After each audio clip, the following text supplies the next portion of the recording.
Surya Paloh tegaskan Nasdem butuh kader militan, bukan kaleng-kalengan. Universitas Pancasakti Makassar kukuhkan 361 wisudawan dalam wisuda ke-39. PPP gelar workshop nasional, legislator baru dibekali ilmu hukum hingga anggaran. Pemkot luncurkan program Makassar Berjasa untuk pekerja rentan gelar workshop nasional. Legislator baru dibekali ilmu hukum hingga anggaran.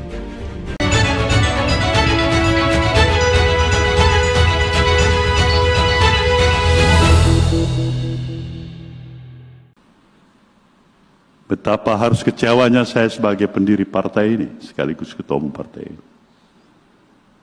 Ketika kita, khususnya para kader partai Nasdem, hadir dalam kehadirannya di tengah-tengah masyarakat, bukan sebagai faktor peringan beban bangsanya, tapi justru menjadi faktor pemberat.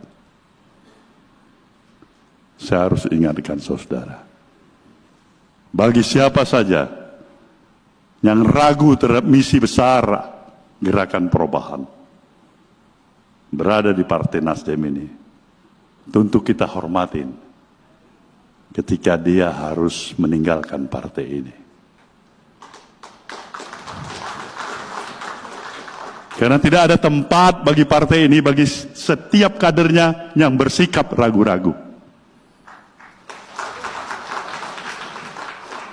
Kita tidak memerlukan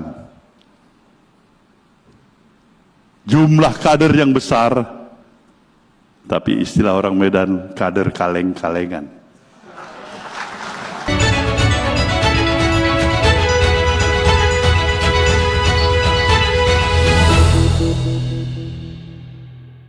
Tidak hanya cerdas secara intelektual, tetapi juga memiliki karakter kuat, etika profesional. Universitas Pancasakti Makassar menggelar rapat senat terbuka luar biasa dalam rangka wisuda sarjana ke-39, magister kedua, serta dais natalis ke-39 tahun akademik 2025-2026, pada Senin 29 September. Sebanyak 361 mahasiswa resmi diwisuda pada prosesi yang berlangsung hikmat di kampus Universitas Pancasakti Makassar. Acara wisuda kali ini mengangkat tema, menyongsong masa depan dengan semangat resiliensi. Tema tersebut dipilih sebagai pesan moral agar para lulusan mampu menghadapi dinamika perubahan zaman dengan ketangguhan dan daya juang yang kuat. Rektor Universitas Pancasakti Makassar, Dr. Haji Ampauleng, C. MSI, dalam sambutannya menyampaikan rasa bangga atas capaian para wisudawan. Ia menegaskan bahwa wisuda bukan sekadar seremonial, melainkan titik awal pengabdian di tengah masyarakat. 361 lulusan hari ini adalah wujud nyata komitmen Universitas Pancasakti Makassar dalam mencetak generasi yang berilmu, berkarakter, dan berdaya saing. Wisuda ini bukanlah akhir dari perjalanan akademik, tetapi awal dari kontribusi saudara-saudara untuk bangsa dan negara. Dengan semangat resiliensi, saya yakin lulusan kita mampu menghadapi tantangan global. Sementara itu, salah seorang wisudawan, Nur Hikmah, mengungkapkan rasa syukur sekaligus harapan setelah menyelesaikan studinya.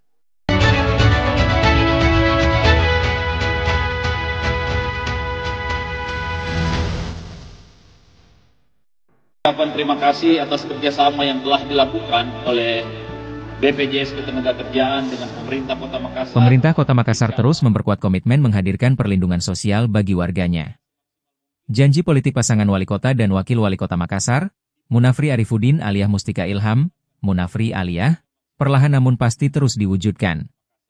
Pasangan tagline, Mulia, keduanya berkomitmen menghadirkan program-program unggulan yang langsung dirasakan manfaatnya oleh masyarakat. Setelah sukses meluncurkan program sebelumnya, mulai dari iuran sampah gratis bagi masyarakat miskin, seragam sekolah gratis untuk siswa SD dan SMP kurang mampu, sambungan air bersih gratis, Makassar Creative Hub, hingga peluncuran aplikasi digital Makassar Super Apps, Lontara Plus, kini pemerintah Kota Makassar kembali mempersembahkan inovasi baru.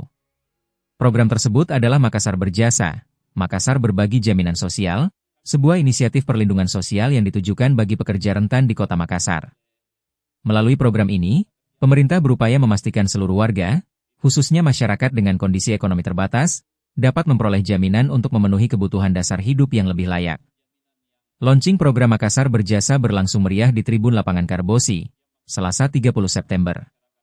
Acara tersebut turut dihadiri Wakil Wali Kota Makassar alias Mustika Ilham, Ketua TP PKK Melinda Aksa, Sekda Makassar Andi Zulkiflinanda, Forkopimda, para kepala SKPD, tim ahli Pemkot, serta jajaran BPJS Ketenagakerjaan Kantor Wilayah Sulawesi Maluku sebagai mitra strategis.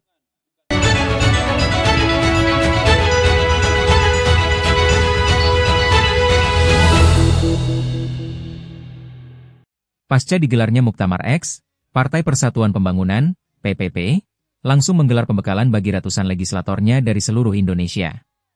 Sedikitnya 930 anggota DPRD Provinsi, Kabupaten, dan Kota mengikuti workshop nasional DPRD fraksi PPP yang berlangsung di Hotel Mercure, Ancol, Jakarta Utara, Senin 29 September malam. Steering Committee Workshop menjelaskan pembekalan ini penting karena banyak legislator PPP yang baru terpilih pada tahun 2024, termasuk dari kalangan muda. Menurut Aras, materi yang diberikan antara lain terkait penyusunan peraturan daerah, perda, penyusunan anggaran, hingga aspek hukum yang harus dipahami oleh anggota legislatif. Jangan sampai membuat perda yang merugikan masyarakat. Begitu juga soal anggaran, harus jelas mana yang prioritas dan non-prioritas. Kalau salah menganggarkan atau salah melaksanakan, ada konsekuensi hukumnya. Selain itu, workshop juga menghadirkan pembicara dari Kementerian Hukum dan HAM serta Kementerian Keuangan. Kedua materi dianggap krusial untuk memperkuat kapasitas legislator agar terhindar dari kesalahan administrasi maupun penyalahgunaan kewenangan. Kegiatan ini menjadi bagian dari proses kaderisasi PPP meskipun partai tengah menghadapi dinamika internal usai Muktamar.